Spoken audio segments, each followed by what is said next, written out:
Welcome to One Book, One Review. Hey everybody, so I'm back at work and I'm a little bit frustrated at how little time I find to read and make videos, but I still owe you a video about my favorite adult fiction, so here goes. Even though I read a lot of YA and fantasy, every now and again I crave some adult fiction. It's similar to eating. Like, I'm a chocoholic, so I could eat chocolate all day long, but every now and again I come across a really nice salad and I'm like, wow, why don't you eat more of that? It's great. And books are similar to that. For me, YA and fantasy, the story is intriguing and you can flash through it. It's like easy reads, you can read it fast. And so it's more like chocolate, you can never get enough of it. But reading adult fiction is less about the story and more about the writing. I love when books are well written and in a stimulating way that you have to think about it and that the story is not constructed linear, but jumps back and forth, and though it's more nutritious food for your mind. I looked at my bookshelf and tried to choose books for the video today, and it was not so easy. You know, of course, of my obsession with Jonathan Safran Foer and Graham Swift. Those are always great reads. The books are well written, the stories are mostly fascinating and interesting, and they give you something to think about. But let's not talk about those two today, but about other authors I like. Let's start with one of my most favorite books, The Gargoyle by Andrew Davidson. It's an amazingly written book. It plays today, it plays in the medieval times, it tells various stories, it has short stories embedded in the stories, and the overall thing is just amazing. Another one of my favorite books is Arthur Negus, Time Traveler's Wife. This story is written in an amazing way. You have to pay so much attention at when it plays and how old the characters are, and the story jumps back and forth, and it's very confusing in the beginning, but as you get into it, you just love it. Another complex and fascinating book is Jonathan Strange and Mr. Norrell by Susanna Clarke. It's a story about two magicians in the Napoleon War, about 1800 I think, and it sounds like it's part of history and not fiction. It's very interesting. Another author I like very much is Nichole. The History of Love is a very interesting story which is well written. It's about an old man in, I think, New York, and he tells about his past and how he came to New York and his love. Very fascinating.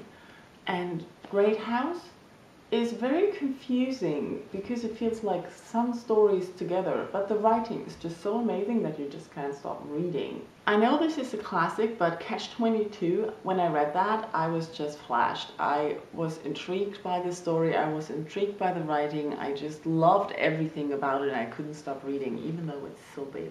1,000 Splendid Suns by Khaled Hosseini is a little bit more serious, but it is a very interesting book because it's a very contemporary book about the time in Kabul and tells the story of the few people who live there, and it's very fascinating what happens and how they treat each other. A Short History of Tractors in Ukrainian by Marina Levitska is a hilarious read about some Ukrainians in England and the family and how they react to the new wife of the father, who is very young and different. The Life of Pi by Jan Martel is a very interesting book and it surprised me a lot. I thought about reading this a lot and passed it often before I finally picked it up and started reading, and then I couldn't stop. It was so fascinating and the ending was so interesting. It really made you think about stuff.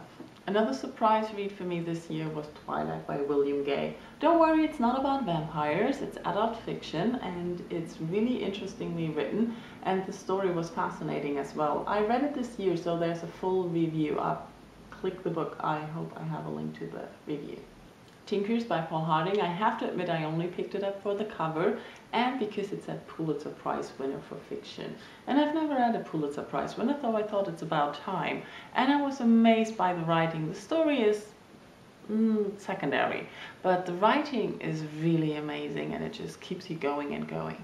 Another author I should mention when talking about adult fiction is John Irving. He has an interesting way of writing and his stories are always strange, to say the least, but they're always interesting and fascinating. If you pick a few, you will find out if you like his writing or not.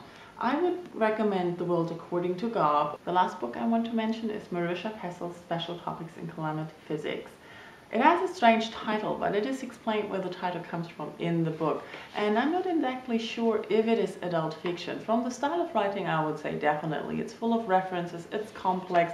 The book is made up like a literary course. You can see each chapter is a book title, But it's about a 16-year-old girl and her move with her father and her relationship to her father and her friends. It's very fascinating. Even though it's like somewhat 700 pages, I think I read it in a week. Okay, these were some of my favorite adult fiction books. I can recommend all of them because I enjoyed reading them, either because of the writing or because of the story, or preferably because of the match of both of them. But nonetheless, I really liked reading them. So thank you all for watching and have a nice day. Bye bye.